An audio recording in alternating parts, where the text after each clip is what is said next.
Thank you, Foreign Minister Fowry, for those remarks and for welcoming us to your country to discuss terrorism, a true threat to the Western Hemisphere. As many of you know, my previous job was as the director of the Central Intelligence Agency. I learned in that job the importance of working together, never underestimating the threats around you, and making sure that all of the world's partners fighting against terrorism are working together. We were proud to have the opportunity to host in the United States the first meeting of the Ministerial, and we appreciate Argentina's leadership here today demonstrated in building on the progress we've made together. It was truly an honor for me to be with you all in remembering the victims of the AMIA bombing of 25 years ago yesterday. It was a moving reminder that our discussion today isn't abstract, it's not theoretical. The risk from terrorism is real for each and every one of us and each and every one of our citizens. Many countries represented here have suffered devastating attacks from local nationalist terrorist groups such as ELN, the Shining Path, and the FARC. But international terrorism, rooted in extremist Islamic ideologies, is also a persistent threat. The roots of these terror groups may be many miles away, but their branches twist around the globe, raising funds, seeking recruits, probing for our weaknesses, challenging our defenses. Today, Al-Qaeda and ISIS continue to seek a lasting presence in our hemisphere.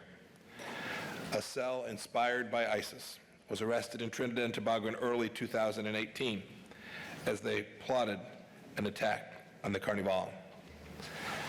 Additionally, homegrown terrorists radicalized by their online propaganda have cropped up in several of our countries. But I want to pay special attention today to another terrorist organization, the Iran-backed Hezbollah, the perpetrator of the AMIA attack. In the quarter century since that horrible day, Hezbollah has been active throughout the Western Hemisphere in terrorism, drug trafficking, and money laundering. That is why I would like to commend Argentina for designating Hezbollah as a terrorist organization yesterday. This action will block its access to your country's financial system and greatly diminish its capacity to fundraise throughout the region. We hope others here today will follow Argentina's lead and its example. For I think everyone in this room knows that Hezbollah continues to remain a threat. In May of this year, a Hezbollah member was convicted in a United States court of surveilling United States targets. Another remains in custody for gathering intelligence inside of the United States and in Panama. Last year, Argentina froze the assets of 14 people suspected of financing Hezbollah. They operated in the tri-border area shared between Argentina, Brazil, and Paraguay, an area where Hezbollah and other illicit actors have long been active. Today, Peru is currently prosecuting an alleged Hezbollah member on terrorism charges, and a key Hezbollah financier is currently sitting in jail in Brazil, awaiting extradition to Paraguay. We must not shrink in the face of these challenges and of these threats. We can never become complacent. I said at this morning's memorial that the U.S. was recommitting to the cause of justice for those killed in the AMIA bombing, and I mean it. Today I'm announcing two actions against a top Hezbollah operative for his role in the attack. Salman Rauf Salman served as the on-the-ground coordinator for the AMIA bombing and remains a wanted man who continues plotting terrorism on behalf of Hezbollah. The State Department's Rewards for Justice program is offering up to $7 million for information leading to his identification or his arrest. And the United States Department of Treasury is also designating Salman as a specially designated global terrorist, which denies him access to the United States financial system. More broadly, the Trump administration has intensified U.S. actions against Iran and its terrorist proxies worldwide. In April, I designated the Islamic Revolutionary Guard Corps, including its Quds Force, as a foreign terrorist organization. This was the first time we've ever designated part of a foreign government as an FTO. And also in April, the State Department offered up to $10 million for information leading to the disruption of Hezbollah financing.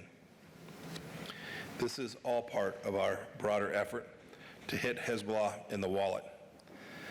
The U.S. government has designated more than 150 entities and individuals tied to that terrorist group, including more than 50 just since 2018. We've imposed historic sanctions aimed at squeezing it out of the international financial system. We call on all nations to take similar actions.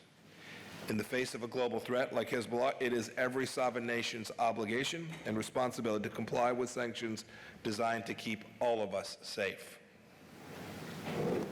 Further, we also want to see more countries put in place the necessary tools to cut off the flow of money to terrorist groups, including through their own designations and targeted sanctions.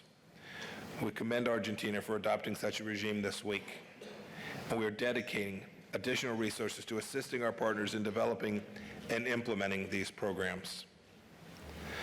Solidarity is the antidote to the terror threat. That's why being here today, part of this ministerial is so important. Our shared safety depends on it, and our security measures come from strength of us working together. I'm very encouraged that we've already found opportunities to cooperate in a variety of fora, including the Global Coalition to defeat ISIS, the Caribbean and Latin American Financial Action Task Forces, and the OAS Inter-American Committee Against Terrorism.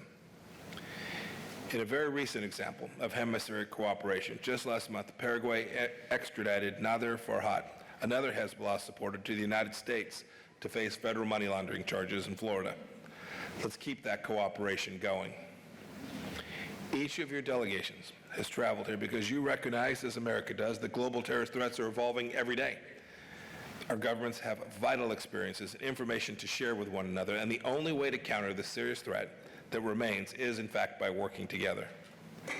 The United States is prepared to lead on this front, and part of that means continuing to learn from each of you. Terrorist groups and individuals, they radicalize, are constantly learning and adapting, seeking new ways to exploit our weaknesses. A single weak point can let the enemy inside of our gates. That's why protecting our own individual countries requires protecting the entire region. It requires dedicated teamwork. The United States is proud to be with you all here today. We're here to stay. We look forward to the progress that I know lies ahead. Thank you all very much.